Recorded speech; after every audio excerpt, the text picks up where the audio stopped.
If you are stuck on how to elevate your career and your everyday work leaves you feeling exhausted and disappointed, this podcast is for you. You're listening to Work Liberated, the intersection between personal transformation and career empowerment. Listen to industry experts who share valuable advice on dispelling burnout, anxiety, and stress in the workplace through life-changing and innovative strategies. Reconnect with your highest purpose, realign with your core values, and liberate your human spirit by unleashing your full potential in everything you do. Here's your host, Margaret Graziano.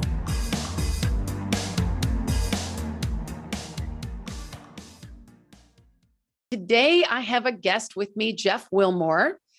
Jeff, tell us a little bit about yourself and what you do with the Autonomy course. That is a big question. I know. Tell us a little bit about yourself. And my life is so full of significance. There's so much to tell. Oh, well, I really accidentally ended up with a real commitment to empower people and free up people in their professional life and their business so they could do two things. One is they could fulfill on the vision they had for their business or their career.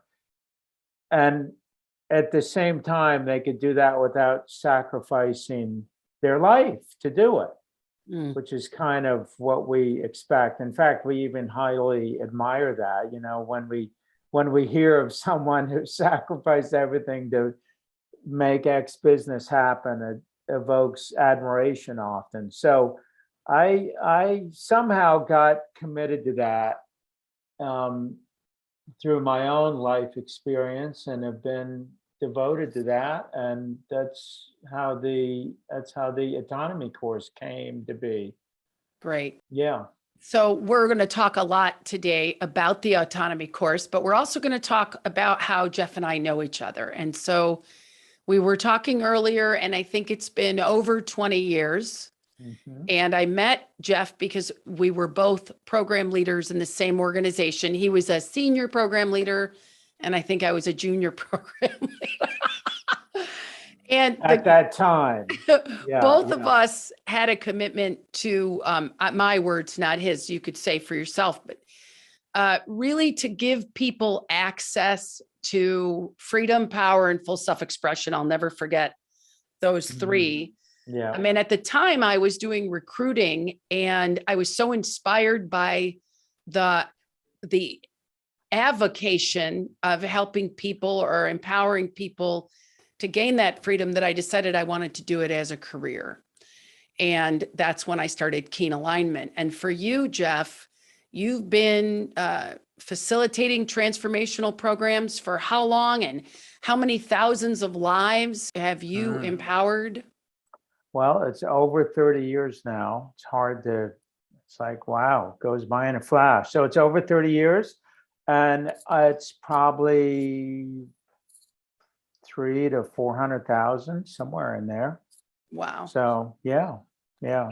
And what I know at the time that you were in that field, still in the field, but doing that work, you did an awful lot of travel, or a lot of travel. And what was your favorite part of working with people leading the Landmark Forum? First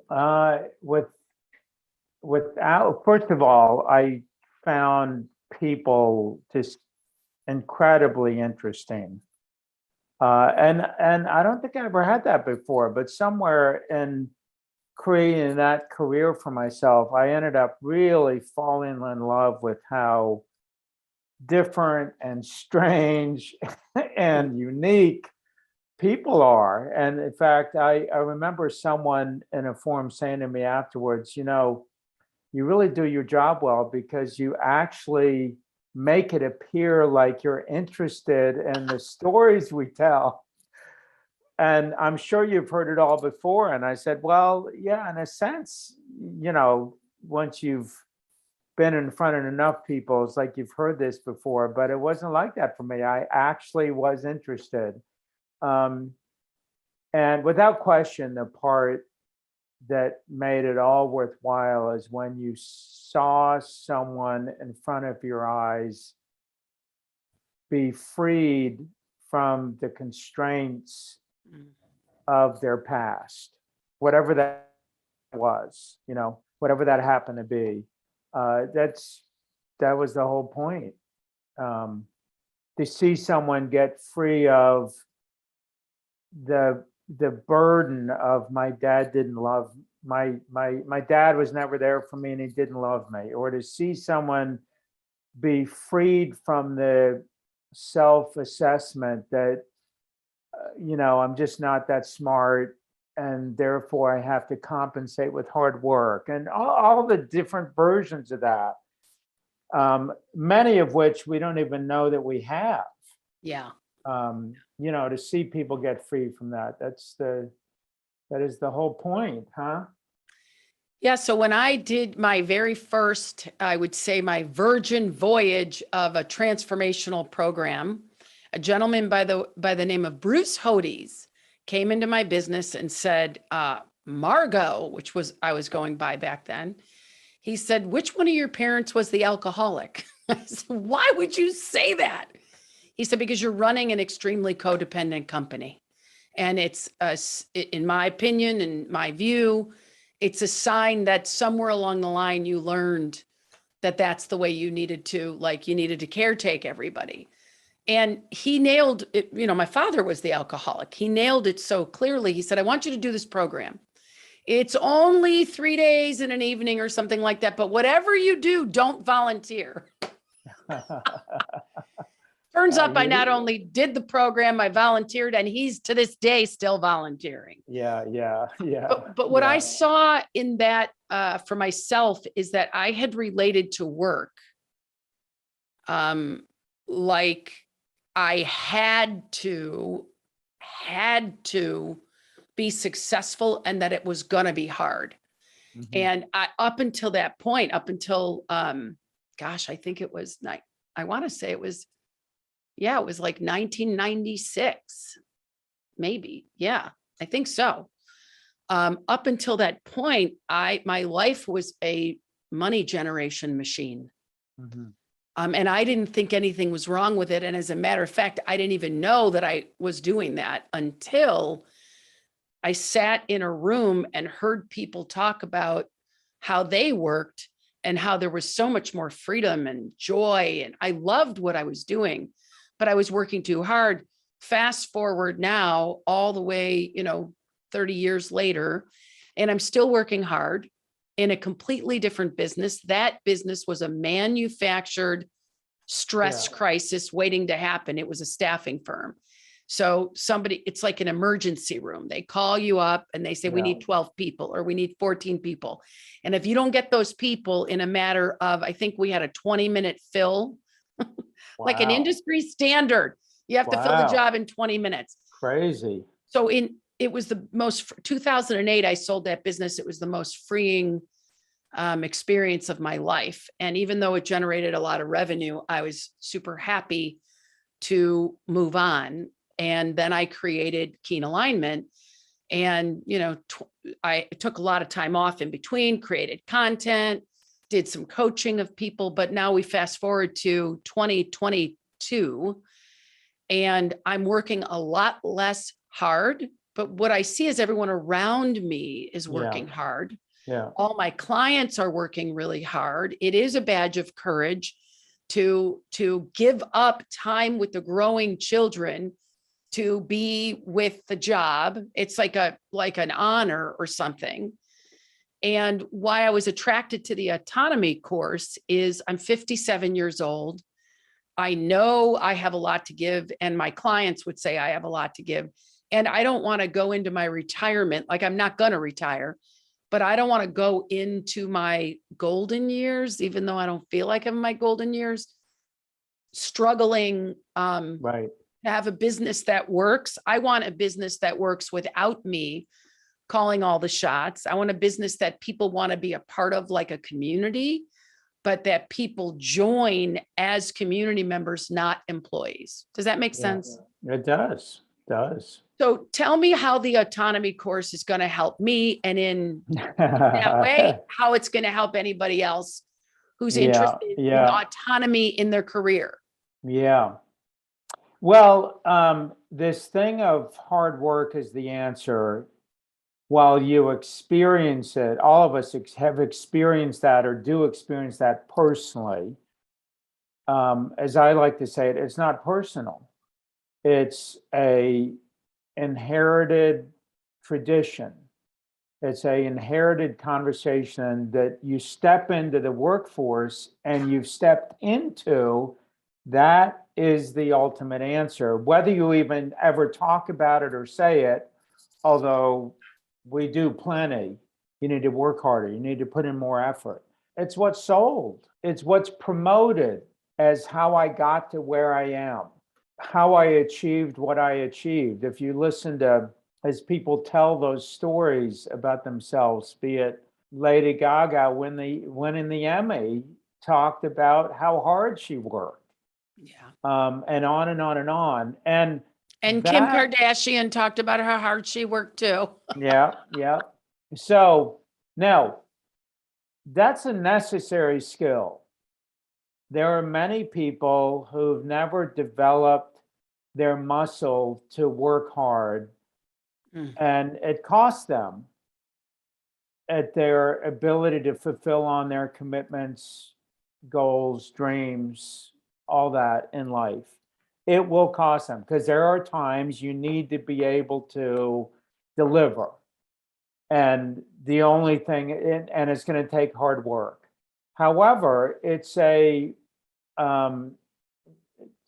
something I call the labor tradition, which is a tradition of working that was 70, 80 years long, and it was completely appropriate in the old era of work, and it really came into being with labor unions, and you'd get paid by the hour, and you'd have a daily rate. So the more hours I put in, the more money I'd make. If you worked overtime, you got paid extra. All that. And no one comes up with that on their own now. But you step into business, into the world of business, you inherit that conversation. And it's a killer. I mean, it's all these people who study people at the end of their life, and they list out what are the top regrets of people at the end of their life. They're all the same. No, it's the first one is, I wish I'd lived life more true to myself. And the second one is, I wish I hadn't worked so much. So, and that conundrum that you were just speaking about, Maji, is stuck with me in my own work experience of owning a business and being moderately successful at owning a business, and realizing I was only successful because I worked my ass off. Yeah. Mm-hmm. And wondering, how do you do it otherwise? And I didn't have some immediate answer, but that's what I got committed to, that eventually became the Autonomy course, was a way for committed, ambitious professionals and business owners to come together and find a way to create a new view of the marketplace, a new view of themselves in it, a new view of business as a whole, so they could redesign and reinvent their business or their career, so that hard work wasn't the answer. I mean, everyone, probably virtually everyone you work with and everyone I work with, they've already got hard work down. Yeah.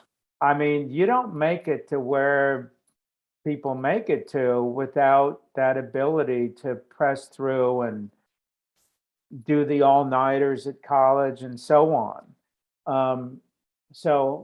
But I don't want to end up at the end with the regrets. Yeah. I was just visiting my dad recently, who's 89 this year, coming up next month. And every time I visit him now, he says, don't wait too long like I did. I mean, my dad was the epitome of hard work, and he's got success and money to show for it. But his biggest regret is I went to Machu Picchu when I was 80. I should have gone when I was 50, So how do I design a business that fulfills my vision for my life? Not I'm living out this old inherited labor tradition. So Yeah. yeah, And I think, we talk about the great resignation, or we don't talk about it, but it's out there, and all these people leaving their job in pursuit of something other than their job, but without a vision, without a calling, without a purpose, without a goal. Just, they're trading one shit show for the next shit show. And that's really, in recruiting, if there's anything I learned in those 25 years of recruiting, it's the same job over and over again, and the same experience, just different faces. Yeah. And if you have a person who repetitively has personality conflicts at every job, pretty soon you got to look at the person and say, hey, maybe I got to do some work inside. Yeah. Same thing with the one who trades time. So it doesn't matter what they're producing, but as long as they put the time in, they feel valor. But the company actually really wants the result. They actually don't want the time. And so I think there's a missing translation, even among the CEOs and the people like that work in the organization.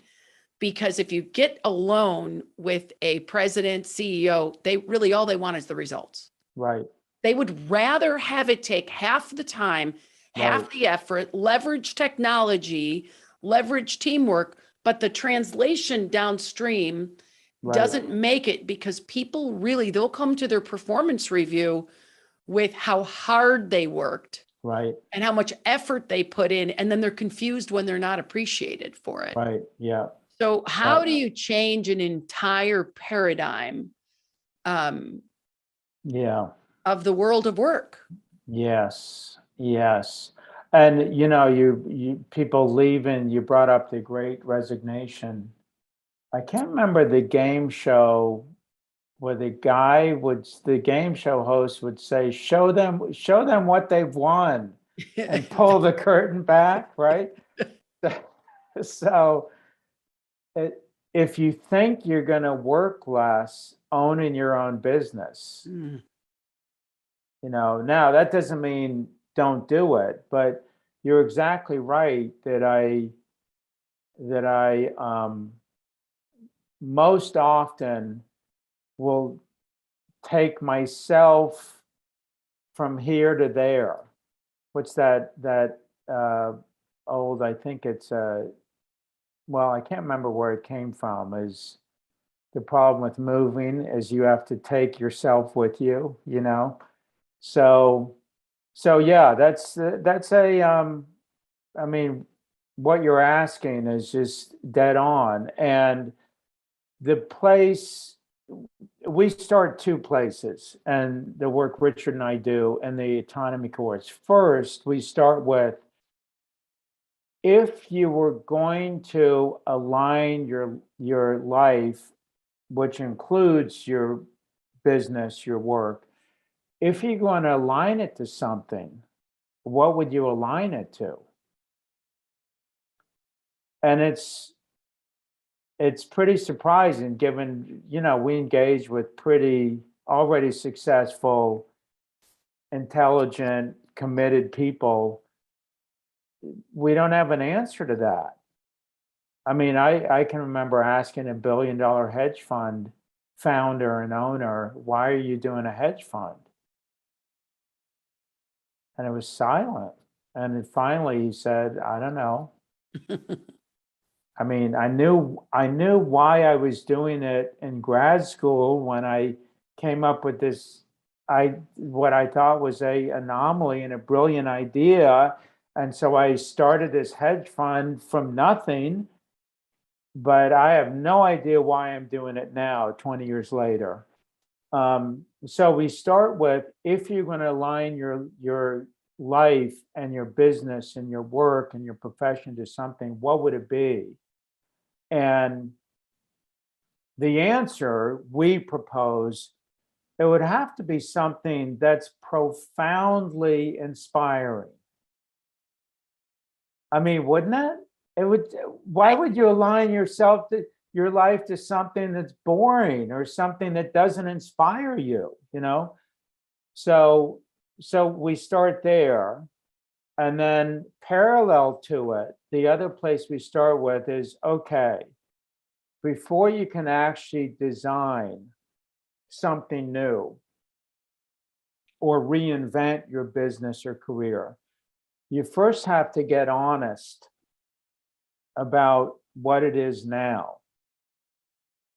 And we call that distinction, the beginning of it is getting aware of what we call it is the force field of business. That the moment you launch a business, the moment you go to work for a company or in an industry, you're in the force field, whether you like it or not. There's no escaping it. And there's even force fields within force fields of particular industries. I was having this conversation recently with two directors of medicine at a couple of the largest university healthcare systems in the country, who were both MDs. And as they started to get honest about the force field that comprises healthcare, they were just in tears. Because in their own way, what they ended up saying, the only way we've made it 20 years in this industry is we've had to disconnect ourselves from what we're really doing.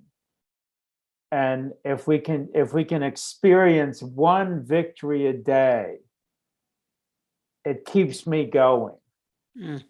But when what we do for the HMOs and for the insurance companies and mandatory time limits with their patients, it was like, my God, how are we still doing this? No wonder we experience burnout. And so that's the beginning of the possibility of choice and invention. Is I've got to realize I'm in a force field to see the possibility of something else. Otherwise, whatever I attempt to create or imagine is just on top of it. Or better said, it's more of it. It's just an adaptation. Oh, I know. Oh, because my people are so busy, I know what we'll do. We'll put a cafeteria in. But it's just an adaptation to that we're too busy, right? Which is part of the force field. So we start on those two tracks where someone can authentically end up reinventing and redesigning why they're doing what they're doing and the way they organize and work to go about fulfilling on it. Enough of an answer for now. Yeah, I'm just thinking of like a typical morning, a Monday for me. All the different, the clients are not, I honestly think the customers are never the problem, but they're part of the force field. Yeah. But it's what I was surprised about the first time I opened a business and I didn't know is that the majority of what I made was going to go to pay people to help me be in business. Yeah. Like no one tells you that. Yeah, right. No one tells you that, working for someone else, I was straight commission. If I made $100, I kept 50. working for myself, if I made $100, it cost me $80 to make the $100. Right, right. And I think people do not understand that, even if they're Yeah, going to true. 1099 situation. Right. And so that the running of the business, the operating of the business, the people side of the business, the day-to-day, I think it's overwhelming for many business owners, and even the executives that I work with. It's that, like, if you put them with the clients, they're happy. Yeah, If you have them solving an infrastructure problem, yeah, or a challenge among people, then it just goes haywire. So right.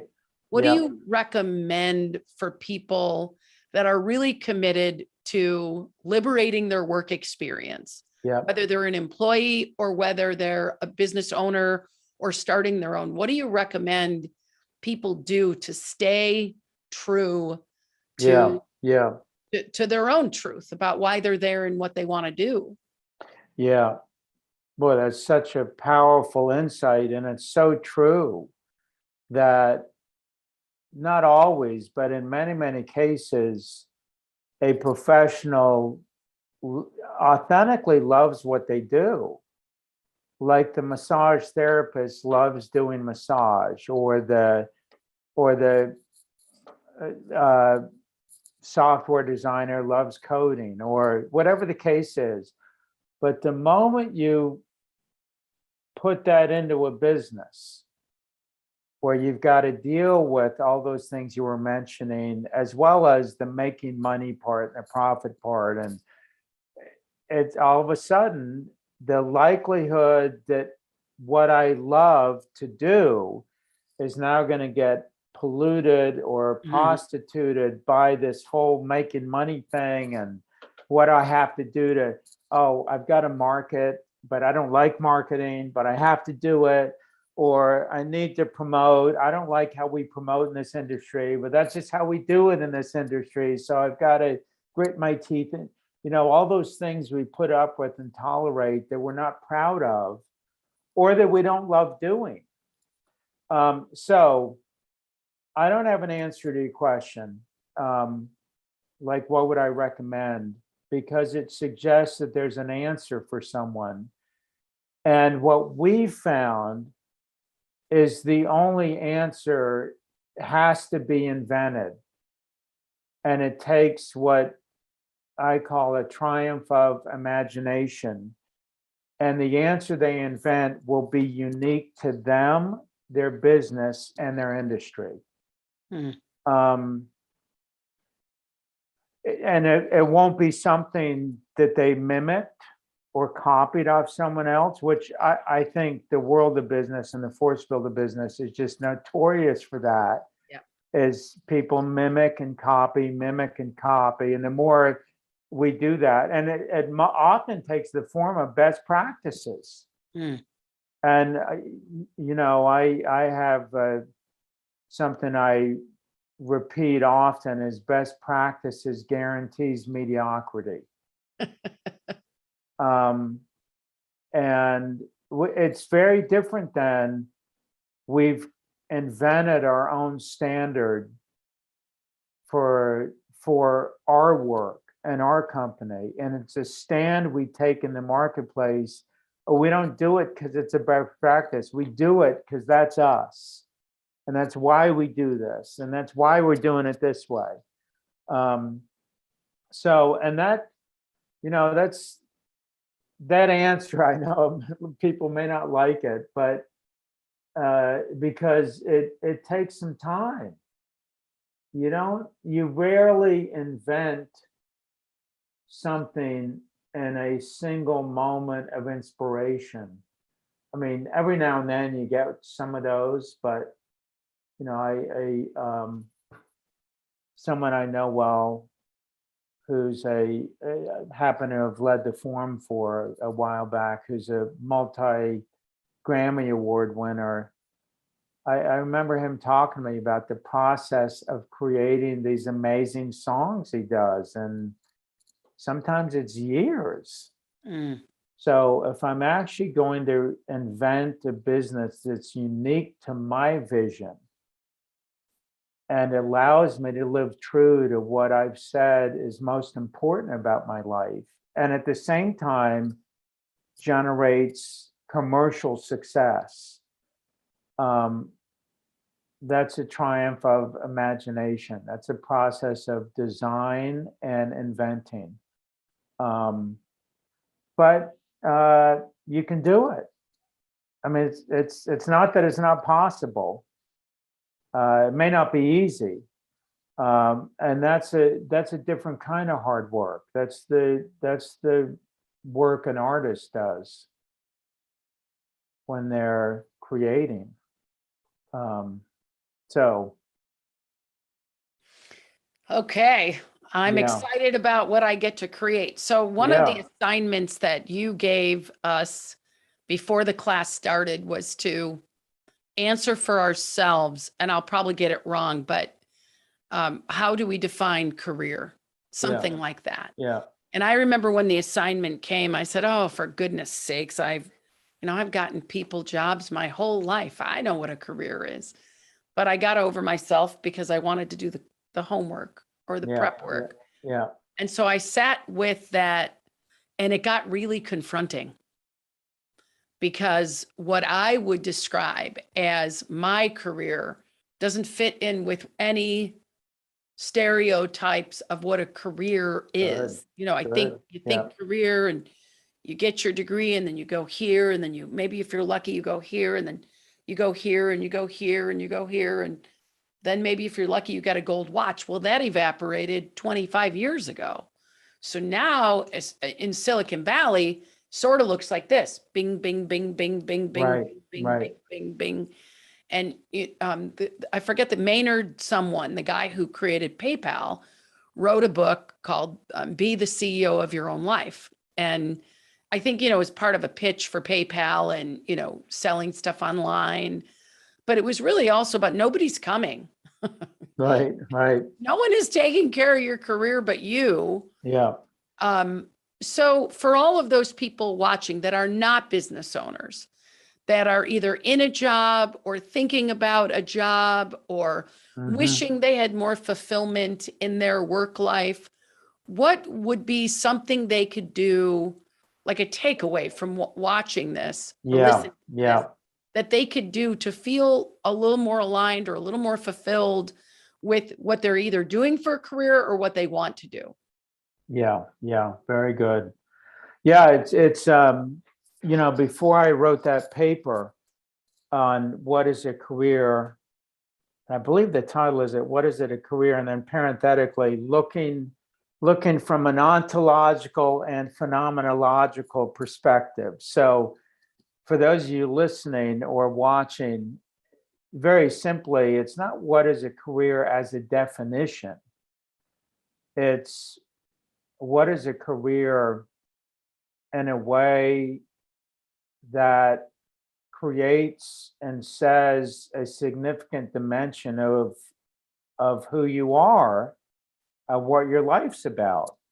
Because a committed professional is going to spend around 50% of their life in their profession working. Mm. And what I found is how most people answer the question, what is a career, is with the description of a long-term job. Yeah. Like, oh, I'm an accountant. And so now everyone knows what you do, and okay, that's your career. But if you just notice what that does to any of us when we give any of those descriptions, or we have in our past, like I'm a lawyer, I'm an accountant, I'm in sales. Virtually, I can't say every, because but close to every time you say that, it's deadening. You're not inspired. You're not lit up. It doesn't create you. It doesn't, this is what my life's about.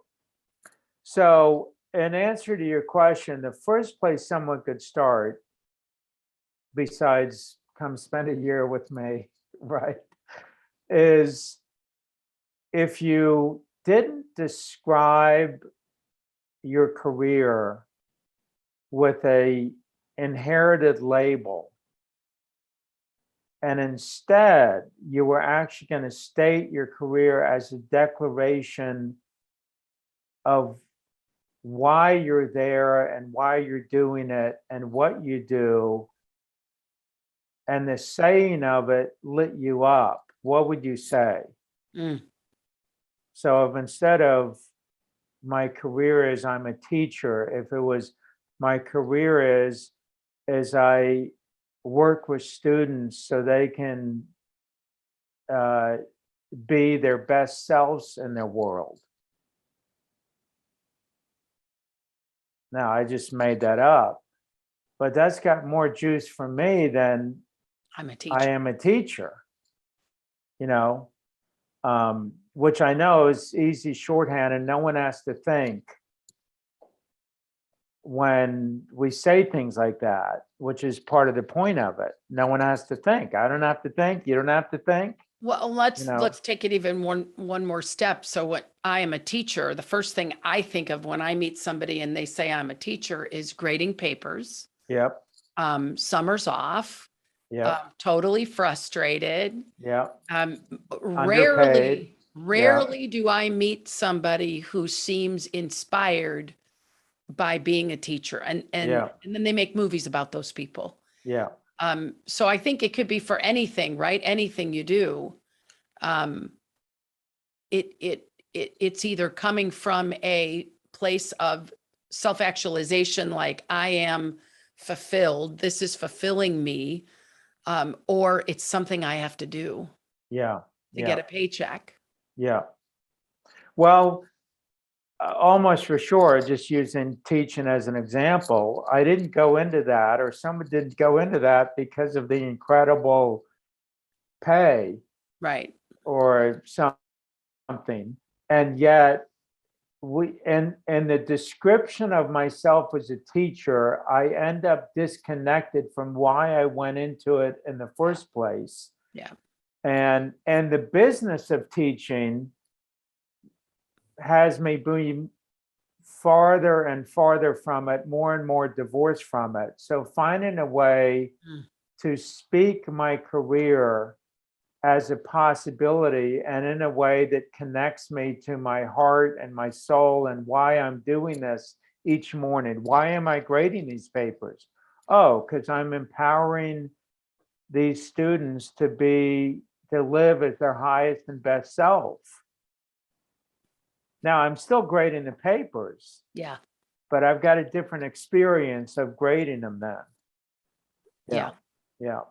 Yeah, I could even see that for my company's vision is to forever liberate the human spirit at work, and mine is people are liberated. Yeah. And when I notice when I get caught up in like a marketing conversation, which is talk about the force field. Yeah. And the money and the effort and the competing with everyone else's SEO words and has nothing to do with liberation. It has to do with how do we tell people who we are and how do we have them find us? And I think what I'm getting out of this conversation is before I ever get on the phone with a marketing person, if I ever get on the phone again, I need to be in that space of liberating the human spirit. And if whoever I want to partner with isn't aligned, then that's the answer of they're not my person. Yeah. Whether it's a vendor or an employee. Yeah. Like if they're just looking for a place to get a paycheck, there's plenty of those out there. Right. There's plenty of people who will give you a check for 10 grand and say, make me a website that doesn't work. Right. Right. Yeah. Very well said. And I would add to it for you, just to consider, I don't do marketing. I do something else. That would save us a shit ton of money. Well, no, you may still spend money. It's just not on marketing. We do connecting. Yeah. And in the process of connecting, we liberate. It's not we liberate when you hire us. That's all we do is liberate. So just reading our message is we're committed, it's going to liberate you in some way. And so finding a way to relanguage that. And, sometimes you just have to find new words, because just the word marketing is not always, but most often deadening. It doesn't connect you to what you do so well and why you do it.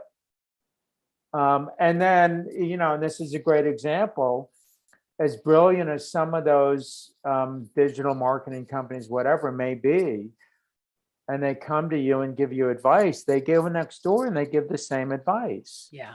And so often, it doesn't mean you shouldn't take any of it, but so often what happens is the more you do that, the more it makes you like others.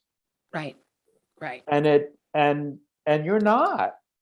I mean, I can say this because I know you. I say you're not like others, and the work you do isn't like others.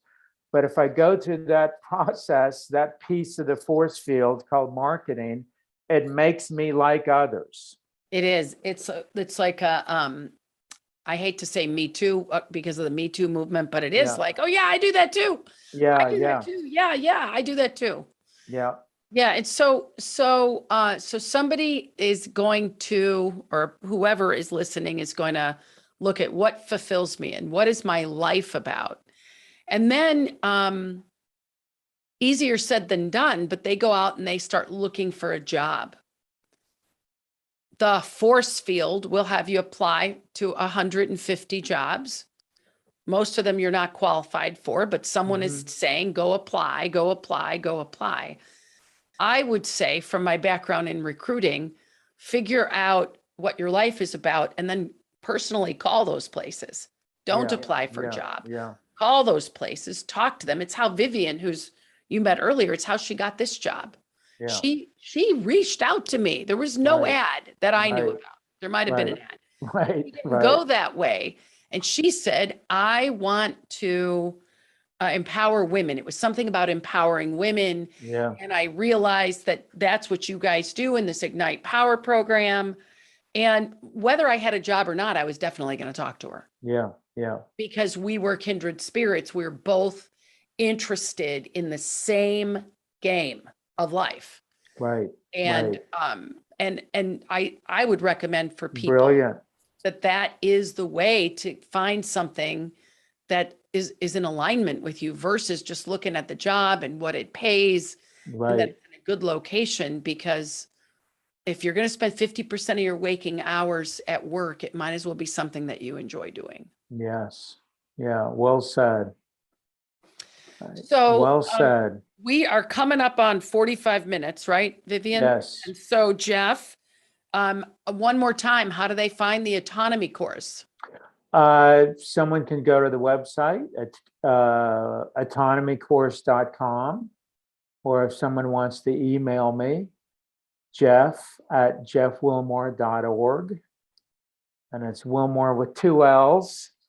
And I'd love to hear from anyone, just any questions or really anything. I love connecting with people, empowering people.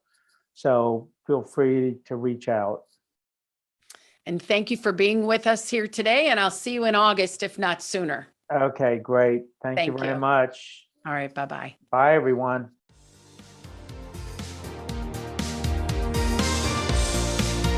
Thank you for listening to this episode of Work Liberated.